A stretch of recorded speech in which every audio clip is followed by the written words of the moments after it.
चलो मेरे प्यारे बच्चों, जय हिंद। कैसे हो आप सब? बिल्कुल मस्त व झकास होंगे। आज हम लोग इस लेक्चर में लेके आ चुके हैं। डेली 6 बजे शाम को आपको क्लास चलता है। आर्ट्स वाले स्टूडेंटों का 6 बजे शाम को क्लास चलता है। अभी जो हम लोग पढ़ने वाले क्लास 12 के हिस्ट्री इतिहास का एक चैप्टर जिसका नाम है राजा, किसान और नगर। ऐसे बेसिकली इसकी पूरा नाम होता है राजा, किसान और नगर, और कुछ इसका और आधा नाम ऐसा है आरंभिक राज्य और अर्थव्यवस्था।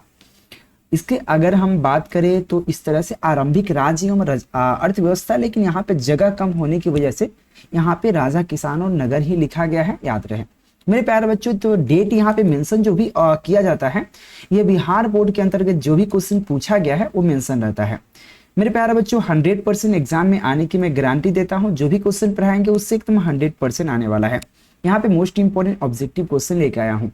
क्वेश्चन को शुरू करने से पहले आपको बता दे कि ये क्लास 12 की हिस्ट्री का एक चैप्टर नंबर 2 राजा, किसान और नगर का हम लोग क्लास देखेंगे ऑब्जेक्टिव का, जो हमारे WW स्टडी यूट्यूब चैनल पर क्लास हो रहा है। ठीक है, अभी तक आपने इंपॉर्टेंट क्वेश्चन का PDF या नोट्स प्राप्त नहीं किया है, अगर 450 प्लस वाला अगर नोट्स प्राप्त नहीं किया है ऑब्जेक्टिव प्लस सब्जेक्टिव का, तो दिए गए नंबर पर कांटेक्ट करके प्राप्त कर लीजिए। सबसे पहला क्वेश्चन आपसे पूछा जाता है समुद्रगुप्त की जानकारी होता है। यह क्वेश्चन आपको बिहार बोर्ड के 2023 के एग्जाम में पूछ चुका है। तो समुद्रगुप्त की जो जानकारी है बेसिकली यहाँ पे प्रयाग प्रशस्ति से होता है, याद रखें प्रयाग प्रशस्ति से यह होता है जानकारी, यानी कि ऑप्शन आपको बी राइट हो जाएगा। थोड़ा सा बेहतरीन तरीका से आप लोग याद करने के प्रयास कीजिएगा। क्वेश्चन नंबर 2 है कि यहाँ पे रत्नावली, याद रखना रत्नावली किस यहाँ पे शासक के दरबार में रहते थे। तो रत्नावली जो था बेसिकली किस शासक के दरबार में रहा करता था या रहते थे, यह क्वेश्चन है। चंद्रगुप्त विक्रमादित्य के दरबार में रहा करता था, यानी कि 2 नंबर क्वेश्चन के लिए आपका ऑप्शन डी राइट हो जाएगा। मेरे प्यारे बच्चों, WW स्टडी यूट्यूब चैनल को सब्सक्राइब कर लीजिएगा। ये मेरा नया चैनल है, इसे मेरा मेन चैनल KKG क्लासेस है। ठीक है, यहाँ पे WW स्टडी नया चैनल बनाया है आपके लिए, बिहार बोर्ड वाले स्टूडेंटों के लिए, और आप लोग के लिए बेहतरीन ऑब्जेक्टिव प्लस सब्जेक्टिव का नोट्स बनाए हैं। उसको लेने के लिए दिए गए नंबर पर कांटेक्ट जरूर कीजिएगा। यहाँ पे क्वेश्चन नंबर 3 कहता है अभिज्ञान शकुंतलम के राइटर कौन है। तो अभिज्ञान शकुंतलम एक प्रकार का बुक है, उसके लेखक कौन है। तो याद रखना यहाँ पे इसके लेखक जो है कालिदास जी है, यानी कि ऑप्शन आपको ए राइट हो जाएगा 3 नंबर क्वेश्चन के लिए। ध्यानपूर्वक समझने और प्रयास कीजिएगा, और बेहतरीन तरीका से आपको हम तैयारी करा देंगे। निश्चिंत होकर आप लोग मेरे चैनल को सब्सक्राइब करके और ज्वाइन कर सकते हो, ट्रस्टेड है एकदम 100%। अगला क्वेश्चन है प्राचीन भारत में अभिलेखन की शुरुआत का यहाँ पे शासक ने की, मतलब किस शासक ने की। क्वेश्चन कहा गया प्राचीन भारत में अभिलेखन की शुरुआत किस शासन ने किया था। यह क्वेश्चन आपसे कहा जा रहा है 4 नंबर क्वेश्चन है। तो याद रखना अशोक ने किया था, यानी कि 4 नंबर क्वेश्चन के लिए बुआ पी राइट हो जाएगा। अगले क्वेश्चन की तरफ देखते हैं। 5 नंबर क्वेश्चन है किस शासक को यहाँ पे प्रदर्शी कहा गया है, सॉरी प्रियदर्शी कहा गया है। तो किस शासक को प्रियदर्शी कहा गया है मेरे प्यारे बच्चों, ये भी क्वेश्चन 2023 में बगल में सभी में डेट मेंशन किया गया है, तो ध्यान दीजिएगा। तो किस शासक को प्रियदर्शी कहा गया है, 5 नंबर क्वेश्चन है। तो याद रखना अशोक को प्रियदर्शी कहा गया है। तो 5 नंबर क्वेश्चन का ए राइट हो जाएगा। आप लोग WW स्टडी यूट्यूब चैनल और टेलीग्राम को ज्वाइन जरूर कीजिएगा। 6 नंबर क्वेश्चन कहता है मेगास्थनीज ने अपने यात्रा वृतांत में भारत के समाज को कितने वर्गों में विभाजित किया गया है। मेरे प्यारे बच्चों, समझने के प्रयास कीजिएगा। जो मेगास्थनीज था, तो मेगास्थनीज ने अपने यहाँ पे यात्रा वृतांत में भारत के समाज को कितने वर्गों में विभाजित किया गया है। यह क्वेश्चन आपको 6 नंबर क्वेश्चन आपसे पूछ रहा है। तो याद रखना 7 वर्गों में विभाजित किया गया है। तो 6 नंबर क्वेश्चन के लिए आपका ऑप्शन आपको बी राइट हो जाएगा। ध्यानपूर्वक समझ सकते हैं आप। अगले क्वेश्चन की तरफ एक बार बढ़ते हैं। 7 नंबर क्वेश्चन की तरफ क्या कहता है।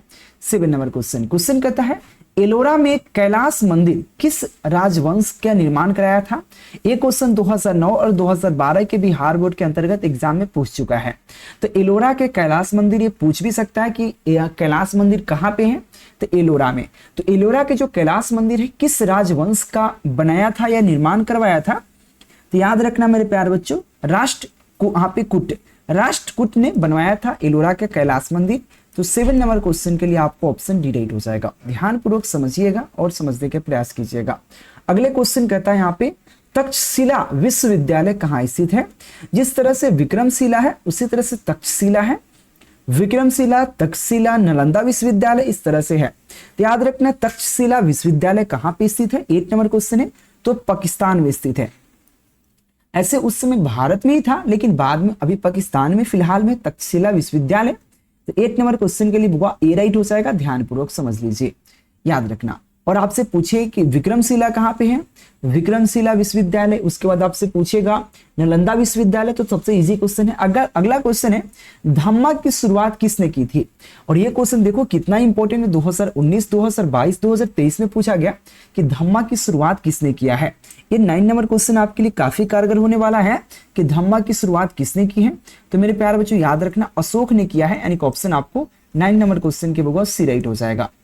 मेरे प्यारे बच्चों WW स्टडी यूट्यूब चैनल को सपोर्ट करके जल्दी से यहाँ पे कम से कम 10,000 प्लस सब्सक्राइबर को गेन कराइए, क्योंकि नया भले ही चैनल खोले हम, ठीक है। और आप लोग नोट्स PDF प्राप्त करने के लिए दिए गए नंबर पर कांटेक्ट कर सकते हैं आप। अभी जो हम लोग पढ़ रहे हैं क्लास 12 क्या हिस्ट्री, राजा किसान और नगर, एक चैप्टर का नाम है। यह जो अभी क्वेश्चन पढ़ेंगे 3 नंबर क्वेश्चन है, उत्तरी पश्चिमी भारत में प्राप्त अशोक के अभिलेखों के किस लिपि का प्रयोग किया गया है। और ये क्वेश्चन आपके सामने देखो 5 से 6 बार एग्जाम में पूछ चुका है, 2010, 2013, 2015, 2016, 2017 में ऑलरेडी पूछ चुका है। तो 10 नंबर क्वेश्चन का हुआ करेक्ट ऑप्शन की बात करते हैं तो क्या हो जाएगा यहाँ पे आप एक खसौटी लिपि, याद रखना उत्तरी पश्चिमी भारत में प्राप्त अशोकों के जो अशोक के अभिलेख है उसमें जो लिपि का प्रयोग किया गया है उसमें खसौटी लिपि का प्रयोग किया गया है, यानी कि 10 नंबर क्वेश्चन का ए राइट हो जाएगा। अगर आप लोग क्लास ज्वाइन करना चाहते हैं तो केकेजी क्लासेस का ऐप इंस्टॉल कर लीजिए, जहां पे आपको क्लास मिल जाएंगे, ठीक है मेरे प्यारे बच्चों। जो टॉपर बैच सफलता बैच चल रहा है, जो डिजिटल बोर्ड के साथ पढ़ाई होता है, ऐसा मत सोचिएगा कि डायरेक्ट पढ़ाई हो रहा है। अगला क्वेश्चन है यहाँ पे बाणभट्ट की रचना, बाणभट्ट की रचना यहाँ पे कदम्बली, यहाँ पे कदम्बरी, ठीक है ना, कदम्बरी में किसको शासक काल का वर्णन है, किस शासक काल का वर्णन है, ये क्वेश्चन कहा गया है कि यहाँ पे बाणभट्ट की रचना यहाँ पे कदम्बरी में किसके शासन काल का वर्णन किया गया है। यहाँ पे 11 नंबर क्वेश्चन कहा गया है, तो याद रखना यहाँ पे हर्षवर्धन का वर्णन किया गया है, यानी कि 11 नंबर क्वेश्चन के लिए आपको ऑप्शन डी राइट हो जाएगा। अगला क्वेश्चन की बात कर लेते हैं। क्वेश्चन है पंचतंत्र की रचना किसने की है। तो पंचतंत्र की रचना किसने किया है, 12 नंबर क्वेश्चन है, तो विष्णु वर्मा ने किया है, यानी कि 12 नंबर क्वेश्चन का बउआ डी राइट हो जाएगा। अगर एक भी क्वेश्चन अगर ना समझ में आए तो बेझिझक आप कमेंट कर सकते हैं। क्वेश्चन है कामसूत्र की रचना किसने किया है। कामसूत्र की रचना की बात करते हैं तो हमारा यहाँ पे वत्स्यायन ने किया है, वत्स्यायन याद रहे, कामसूत्र की रचना है वत्स्यायन ने किया है। 13 नंबर क्वेश्चन का बी राइट हो जाएगा। डेली शाम को 6 बजे आपका लाइव क्लास चलता है आपको WW स्टडी के यूट्यूब चैनल पे, हर सब्जेक्ट का क्लास। अगर आपका कोई और सब्जेक्ट है, जैसे आर्ट्स में बहुत सारा सब्जेक्ट होता है, तो अपने सब्जेक्ट के हिसाब से कमेंट कर सकते हैं, उसका मैं क्लास लाऊंगा। क्वेश्चन है कौटिल्य यानी कि चाणक्य, कौटिल्य किसके मंत्री थे, यानी कि चाणक्य जो था किसके मंत्री हुआ करता था। 14 नंबर क्वेश्चन है, याद रखना चंद्रगुप्त मौर्य के मंत्री हुआ करता था, यानी कि ऑप्शन क्या हो जाएगा, ए राइट हो जाएगा 14 नंबर क्वेश्चन के लिए। अगले क्वेश्चन की बात करें 15 नंबर क्वेश्चन है, पाटलिपुत्र को किस राजा ने सर्वप्रथम अपनी राजधानी बनाई थी। यानी कि पाटलिपुत्र जो आज पटना के नाम से जानते हैं, तो पाटलिपुत्र को किस राजा ने सर्वप्रथम अपनी राजधानी बनाई थी, 15 नंबर क्वेश्चन कहा गया। तो याद रखना उदयन ने सबसे पहले अपना राजधानी बनाया था। तो 15 नंबर क्वेश्चन के लिए बुआ बी राइट हो जाएगा, ध्यानपूर्वक समझ लीजिए। और सब PDF रेडी हो चुका है आपके लिए, तो ये सब PDF को आप प्राप्त कर सकते हैं। अगले क्वेश्चन की बात कर लेते हैं बुआ 16 नंबर क्वेश्चन क्या कहता है, यहाँ पे अंगुतर निकाय के अनुसार, यहाँ पे अंगुतर निकाय के अनुसार यहाँ पे महाजनपदों की संख्या कितनी है। मेरे प्यार बच्चों अंगुतर निकाय के अनुसार महाजनपदों की संख्या कितनी है। 16 नंबर आपसे क्वेश्चन आपसे कहा गया महाजनपदों की संख्या की बात करते हैं तो टोटल महाजनपद 16 है। जो ये क्वेश्चन बिहार बोर्ड के अंतर्गत आपके कितने पूछा गया, 16 नंबर क्वेश्चन का 16 आंसर। क्या बात है भाई, बहुत अच्छा सा क्वेश्चन है। चलिए अगले क्वेश्चन देखो, क्वेश्चन कहता है मगध साम्राज्य की स्थापना किसने की है। तो मगध साम्राज्य की स्थापना जो है किसने किया है, 17 नंबर क्वेश्चन है। याद रखना यहाँ पे बिंबिसार ने किया था। याद रखना बिंबिसार, अगर आप फिल्म देखे होंगे तो बिंबिसार का जिक्र एक फिल्म में मैंने देखा था, हम साउथ मूवी में देखा था शायद बिंबिसार। तो याद रखना 17 नंबर क्वेश्चन का ए राइट हो जाएगा। मगध साम्राज्य की जो स्थापना किया बिंबिसार ने किया था। आप लोग एक बार शेयर कर लीजिए मेरे प्यारे बच्चों, आप लोग से रिक्वेस्ट यही है। चलिए अगले क्वेश्चन की बात कर लेते हैं। यहाँ पे चंद्रगुप्त मौर्य का शासन काल था, जिसे चंद्रगुप्त मौर्य के शासन काल कितने वर्ष से कितने वर्ष वह शासन किया था, यह क्वेश्चन आपसे पूछा जा रहा है। तो याद रखना आपको 323 से 298 ईस्वी तक वो शासन किया था। लगभग यहाँ पे ईसा पूर्व मतलब कितने ईसा पूर्व, लगभग 323 से 298 ईसा पूर्व वह राज किया था। यानी कि ऑप्शन क्या हो जाएगा, वो 18 नंबर क्वेश्चन के आप ऑप्शन डी राइट हो जाएगा। ठीक है मेरे प्यारे बच्चों, चलिए नेक्स्ट क्वेश्चन देखो। क्वेश्चन कहता है विक्रमादित्य की उपाधि किस साम्राज्य यहाँ पे सम्राट ने यहाँ पे ग्रहण करी थी, यहाँ पे कर की थी। अच्छा क्वेश्चन यहाँ है कि विक्रमादित्य की उपाधि किस साम्राज्य ने यहाँ पे ग्रहण की थी, ये क्वेश्चन कहा गया। आपको 19 नंबर क्वेश्चन है, तो याद रखना चंद्रगुप्त द्वितीय ने किया था, यानी कि 19 नंबर क्वेश्चन का बी राइट हो जाएगा। और अभी तक आपको एक मिनट बता देता हूं, देखो जिस तरह से आपको, जैसे कि आपका घर है पटना, आपको पटना जाना है घर से, तो आपके 5-6 रास्ता होता है, ठीक है ना, 5-6 रास्ता होता है। तो आप कहीं भी रास्ता जाइएगा तो पटना पहुंचिएगा, ठीक है ना। उसी तरह से आपको बहुत तरह के परिभाषा दिया जाता है क्वेश्चन का आंसर का, लेकिन जो मेरे यहाँ का क्वेश्चन आंसर होता है बहुत 2 से 3 लाइन में बेहतरीन तरीका से लिखा हुआ, सजाकर फिगर के साथ, ताकि आपको समझने में आसानी हो, याद करने में आसानी हो, अपना भाषा हो। इसीलिए मैं बोलता हूं जो पीडीएफ यहां से प्राप्त करता है तो कम पढ़ के भी उसको याद किया जा सकता है, और जिसको याद नहीं होता है वो भी याद कर सकता है। इसीलिए मैं बोलता हूं आप लोग जरूर लीजिए, ऑल सब्जेक्ट का मिल जाएगा मेरे प्यारे बच्चों, ऑब्जेक्टिव के साथ सब्जेक्टिव। ठीक है, अगले क्वेश्चन कहता है यहाँ पे मुद्राक्षय, यहाँ पे क्वेश्चन है मुद्राक्षय किसकी रचना थी। मुद्राक्षय जो थी बेसिकली किसकी रचना थी, 20 नंबर क्वेश्चन आपसे कहा गया है। तो याद रखना यहाँ पे विशाख दत्त का था। 20 नंबर क्वेश्चन का बी राइट हो जाएगा, ठीक है ना। अगला क्वेश्चन बात करते हैं यहाँ पे मौर्य साम्राज्य का प्रथम शासक कौन था। तो मौर्य साम्राज्य का प्रथम शासक कौन था मेरे प्यारे बच्चों, ये क्वेश्चन कहा गया है। ये क्वेश्चन 2021, 22, 23 लगातार 3 साल लगातार पूछा गया है। तो मौर्य साम्राज्य का प्रथम शासक कौन था, यह क्वेश्चन कहा गया। तो याद रखना चंद्रगुप्त मौर्य था, यानी कि बी राइट हो जाएगा मेरे प्यारे बच्चों। अगले क्वेश्चन देखा जाए, 22 नंबर क्वेश्चन कहता है वेदों की संख्या कितनी है बुआ। जो वेद हमारे हैं तो टोटल वेदों की संख्या कितनी है, यह क्वेश्चन आपसे कहा गया। तो वेदों की संख्या लगभग आपका, लगभग नहीं जो रियल है वो बता रहा हूं, 4 है वेद हमारे, ऑप्शन ए राइट हो जाएगा। ठीक है, अगला क्वेश्चन है कि किस भारतीय शासक को नेपोलियन की संज्ञा दी गई है। कौन ऐसा भारतीय शासक है जिसे नेपोलियन की संज्ञा दी गई है। यह क्वेश्चन 2009, 2013 और 2021 के एग्जाम में पूछ चुका है। तो नेपोलियन की संज्ञा के अंतर्गत आने वाला जो हमारा है, तो याद रखिएगा समुद्रगुप्त जो है, यहाँ पे क्या है, नेपोलियन की संज्ञा दी जाती है। जिस तरह से नेपोलियन बोनापार्ट था उसी तरह से हमारा समुद्रगुप्त था, यानी कि 23 नंबर क्वेश्चन के लिए बुआ सी राइट हो जाएगा। ध्यानपूर्वक समझिएगा। अगले क्वेश्चन की बात करें, 24 नंबर क्वेश्चन है। क्वेश्चन के यहाँ पे 16 महाजनपदों, क्योंकि महाजनपद की संख्या 16 है, याद रखिएगा। तो 16 महाजनपदों, ठीक है ना। एक मिनट मेरे प्यारे बच्चों, मैं थोड़ा सा कलर को ही चेंज कर लेता हूं। चलिए, तो यहाँ पे 16 महाजनपदों में सबसे शक्तिशाली महाजनपद कौन है। जितने 16 महाजनपद हैं उसमें से सबसे शक्तिशाली कौन सा महाजनपद है, ये क्वेश्चन कहा गया। तो मगध जनपद, महाजनपद जो सबसे शक्तिशाली था। 24 नंबर क्वेश्चन के लिए बहुआ ए राइट हो जाएगा। ठीक है, चलिए डेली 6 बजे शाम को क्लास करने जरूर आइएगा। WW स्टडी यूट्यूब चैनल पे सब्सक्राइब भी कर लीजिएगा। किस यहाँ पे शिलालेख में अशोक के कालिंग विजय का उल्लेख है। तो किस यहाँ पे क्वेश्चन कहा गया, किस शिलालेख में अशोक के कालिंग विजय का उल्लेख किया गया है। आपको क्या कितने नंबर क्वेश्चन है, तो 25 नंबर क्वेश्चन आपसे कहा जा रहा है। बहुत इंपॉर्टेंट क्वेश्चन है मेरे प्यारे बच्चों। तो याद रखना 13वें अब इसके लिए शिलालेख है उसमें अशोक का अभिलेख मिलते हैं, डी राइट हो जाएगा। 26 नंबर क्वेश्चन क्या कहता है, क्वेश्चन कहता है यहाँ पे कनिष्ठ की यहाँ पे राज्यारोहण तिथि है। क्वेश्चन है जो कनिष्ठ की राज्यारोहण तिथि क्या रहा, ये क्वेश्चन कहा गया। कितने ईस्वी में हुआ था, ये क्वेश्चन आपको 26 नंबर क्वेश्चन कहा गया। तो याद रखना 78 ईसा, यानी कि ऑप्शन आपको क्या हो जाएगा, बी राइट हो जाएगा। चलिए, कुछ क्वेश्चन ऐसे होंगे जो आपके समझ से परे होंगे, ठीक है। तो उसको भी थोड़ा सा अपने अनुसार से देखने के प्रयास जरूर कीजिएगा।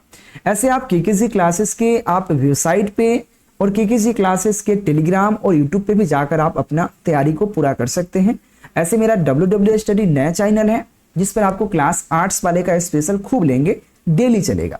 स्पेशल एक क्लास है क्योंकि उस पर साइंस का चलता था तो थोड़ा सा एक जगह खिचड़ी पक जाता था, इसलिए मैं आर्ट्स का इस पर लाया हूं। ठीक है, 27 नंबर क्वेश्चन में धम्मा महामंत्रों को किसने नियुक्त किया? धम्मा महामंत्रों को किसने नियुक्त किया था? तो याद रखना अशोक ने नियुक्त किया था, ऑप्शन सी राइट हो जाएगा।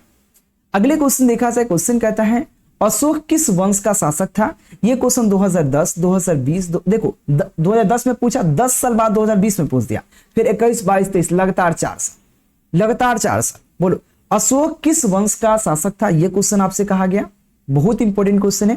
तो मेरे प्यारे बच्चों अशोक जो था किस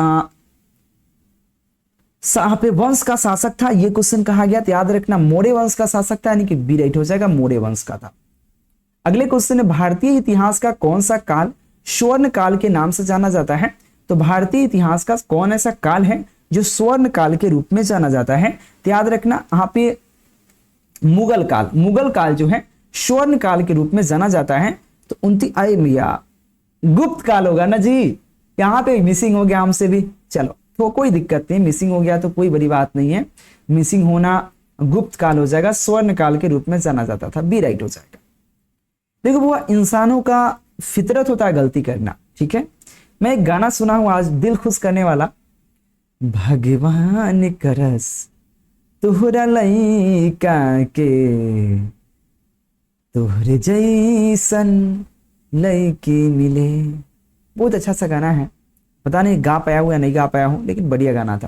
क्वेश्चन यहाँ पे प्रयाग क्वेश्चन है, प्रयाग सशक्ति यानी कि प्रयाग सस्ती की रचना किसने की? ये क्वेश्चन 2010, 13, 15, 16 और 20 के एग्जाम पूछा गया है, मोस्ट इंपोर्टेंट है, 30 नंबर क्वेश्चन है। तो याद रखना आप पे कौन हरि सेन ने किया था? किसने किया? हरि सेन ने, ऑप्शन सी राइट हो जाएगा, हरि सेन ने किया था।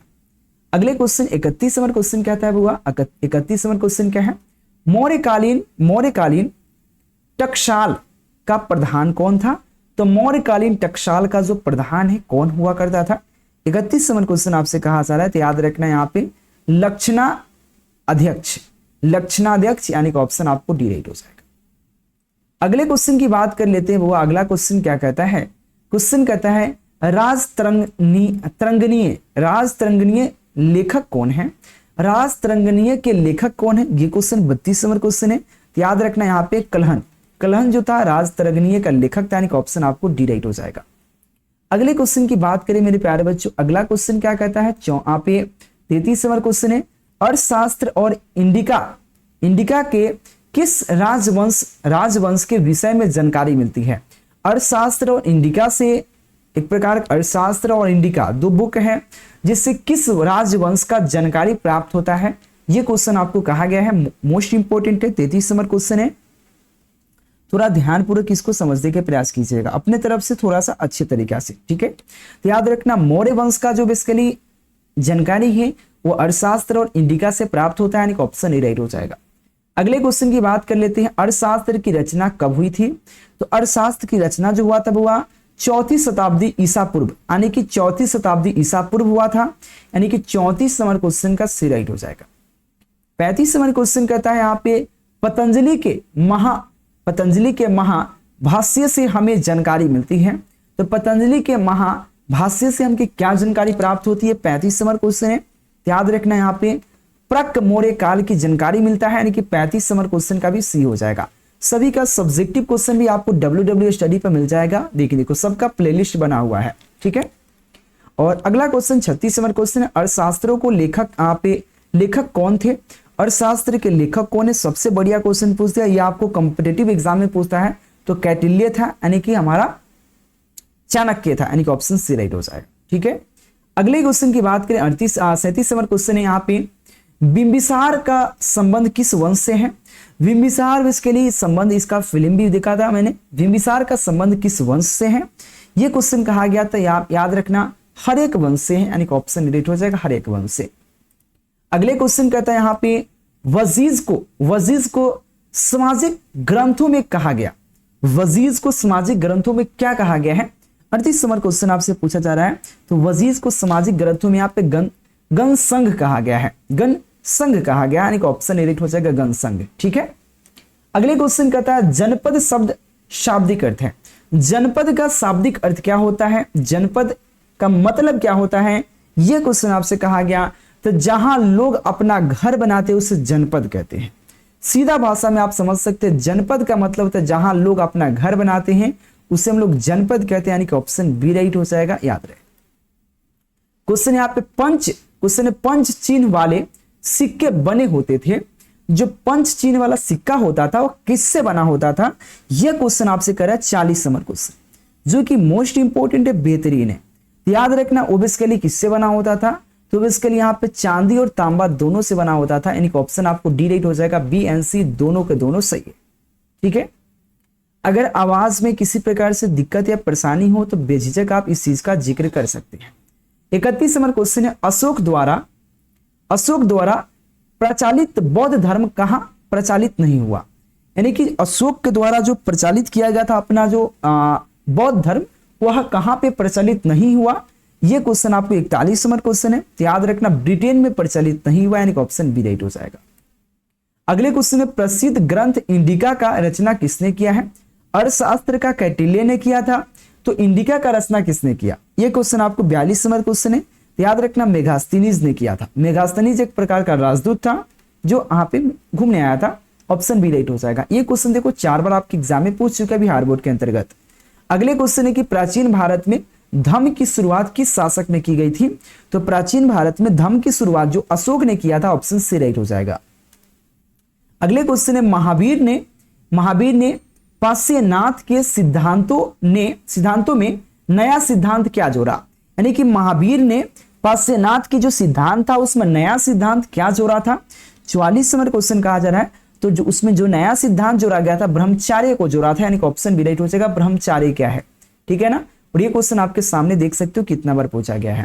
क्वेश्चन है कालिंग युद्ध कब शुरू हुआ था? तो कितने ईसा वर्ष पूर्व शुरू हुआ था कालिंग युद्ध? तो 261 ईसा वर्ष पूर्व शुरू हुआ था, यानी कि ऑप्शन आपको ए राइट हो जाएगा। अगले क्वेश्चन की बात करें मेरे प्यारे बच्चों, अगला क्वेश्चन की तरफ चलते हैं थोड़ा सा, 46 नंबर क्वेश्चन की तरफ। क्वेश्चन कहता है यहाँ पे गुप्तों के काल में कौन यहाँ पे चीनी यात्री भारत आया था? जो गुप्त वंश था उस समय कौन सा चीनी यात्री, यानी कि चीन का यात्री भारत हमारे यहाँ आया था? तो कौन सा यात्री था? तो मेरे प्यारे बच्चे याद रखने यहाँ पे हिनसांग जो था आया था, यानी कि ऑप्शन ए हो जाएगा हिनसांग। अगले क्वेश्चन देखो 47 नंबर क्वेश्चन कहता है मेगास्थनीज भारत में किसके दरबार में आया था? मेगास्थनीज भी बेसिकली यहाँ भारतीय नहीं था, दूसरे जगह था। तो किसके लिए आया था, किसके काल में आया था? चंद्रगुप्त मौर्य के काल में आया था, यानी ऑप्शन ए राइट हो जाएगा। अगले क्वेश्चन है अपने स्वयं के खर्चे से आप सुदर्शन झील की मरम्मत किसने करवाई थी? बुआ क्वेश्चन का अपने स्वयं की खर्चा से सुदर्शन झील की मरम्मत किसने करवाया था? 48 नंबर क्वेश्चन है। तो याद रखना रुद्र यहाँ पे दामा ने करवाया था, सी राइट हो जाएगा रुद्रदामा। अगले क्वेश्चन देखो पाटलिपुत्र नगर की स्थापना आप उदाइन के किस नदी के संगम पर की? बउआ देखो उदाइन ने सबसे पहले राजधानी जो बनाया था, पाटलिपुत्र का राजधानी सबसे पहले बनवाया था उदाइन ने बनवाया था। तो पाटलिपुत्र नगर की स्थापना उदाइन ने किस नदी के संगम पर की थी? यह क्वेश्चन आपको कहा गया है। तो याद रखना यहाँ पे गंगा, यहाँ पे सोन और यहाँ पे पुनपुन, गंगा, सोन और पुनपुन नदी के संगम पर की थी, यानी कि ऑप्शन आपको डी राइट हो जाएगा। ठीक है, अगले क्वेश्चन है कि क्वेश्चन कहता है समस्त भारत ही नहीं एशिया एवं यूरोप के सर्वप्रथम फूनों की आप प्रास्त करने वाले श्रेय किस शासक को है? यानी कि भाई पूरे भारत ही नहीं एशिया यूरोप के हुनों के सभी को प्रास्त करने वाला जो व्यक्ति था वो कौन था? ये सभी को हराने वाला जो व्यक्ति था वो बेसिकली यहाँ पे कौन था? यहाँ पे स्कंद गुप्त था, यानी कि ऑप्शन आपको बी राइट हो जाएगा। सभी को हरा दिया था। अगले क्वेश्चन देखिए, अगले क्वेश्चन यूरोप का यहाँ पे समुद्रगुप्त कौन था? तो यूरोप का समुद्रगुप्त कौन था? याद रखना यहाँ पे नेपोलियन था, बी राइट हो जाएगा। ठीक है, नेपोलियन था। अगले क्वेश्चन है किसके अभिलेखन में यहाँ पे अभिधाम का उल्लेख मिलता है? तो किसके अभिलेखन में अभिधाम का उल्लेख मिलता है? 52 नंबर क्वेश्चन है, याद रखना यहाँ पे प्रभावती गुप्त की, यानी कि ऑप्शन आपको सी राइट हो जाएगा। अगले क्वेश्चन बढ़ने से पहले मेरे प्यारे बच्चों, आप लोग WW स्टडी यूट्यूब चैनल को सब्सक्राइब कर लीजिए, फटाफट इसका टेलीग्राम ज्वाइन कर लीजिए, लिंक आपको डिस्क्रिप्शन में है, और साथ में PDF नोट्स या क्लास ज्वाइन करने के लिए दिए गए नंबर पर कांटेक्ट कर लीजिएगा। अगर आप कम पढ़ के भी और कमजोर कितना हुए स्टूडेंट हो, कितना हो ऑफलाइन पढ़ते हो, लेकिन जो यहाँ से आपको जो प्रोवाइड मिल जाएगा, जो यहाँ से आपको जो क्वेश्चन आंसर मिलेगा, वो उतना बेहतरीन कहीं नहीं मिल सकता है, क्योंकि टीचर लोग भी हमसे अपना नोट्स प्राप्त लेते हैं और अपने पढ़ाते हैं। जो टीचर लोग जो हमसे नोट्स लेकर आपको पढ़ा रहे हैं, तो डायरेक्ट हमसे आप लीजिएगा तो कितना फायदा होगा। अगर आप 450 प्लस, कम से कम 400 प्लस करना चाहते हैं, तो बिल्कुल उसके लिए बेहतरीन नोट्स आपको मिल जाएगा। नोट्स यानी कि VVI question, objective plus subjective या PDF जिसको कह सकते हैं, उसको लेने के लिए दिए गए नंबर पर कांटेक्ट कर लीजिए, आपको ले सकते हैं। मेरे प्यारे बच्चों, आज के लेक्चर में इतना ही है। जो लास्ट क्वेश्चन है, भूमि अनुवाद के संबंधित प्रथम अभिलेखनीय आप पे प्रमाण किसका है? क्वेश्चन है भूमि अनुवाद के संबंधित प्रथम अभिलेखनीय प्रमाण किसका है? ये क्वेश्चन कहा गया, तो याद रखना यहाँ पे शतवाहन काल का था, यानी कि ऑप्शन बी राइट हो जाएगा। तो हमारा जो चैप्टर था राजा किसान और नगर, जिसका 53 क्वेश्चन जो मोस्ट इंपोर्टेंट था इस चैप्टर का, अगर इतना पढ़ ले तो इस चैप्टर से 5 क्वेश्चन आपके एग्जाम में आएंगे, एक भी क्वेश्चन इससे बाहर नहीं आएगा, पांचों के पांचों यहाँ से क्वेश्चन पूछे जाएंगे। 50 क्वेश्चन है, आप एक दिन में आराम से इसको याद कर सकते हैं इजी तरीका से। ठीक है मेरे प्यारे बच्चों, तो चैनल को सब्सक्राइब करके बेल आइकन दबाकर और PDF के लिए कांटेक्ट जरूर कर लीजिएगा। मेरे प्यारे बच्चों, टेक केयर। अगर किसी प्रकार से गलती या त्रुटि हुई हो मुझसे, तो माफी करना और बताने के प्रयास करना, उसे हम सुधार करने का प्रयास करेंगे। हम भी इंसान हैं, भगवान नहीं। गलती इंसान से होती है, भगवान से नहीं। आपके परिवार का ही सदस्य हैं, याद रहे। थैंक यू मेरे प्यारे बच्चों, जय हिंद।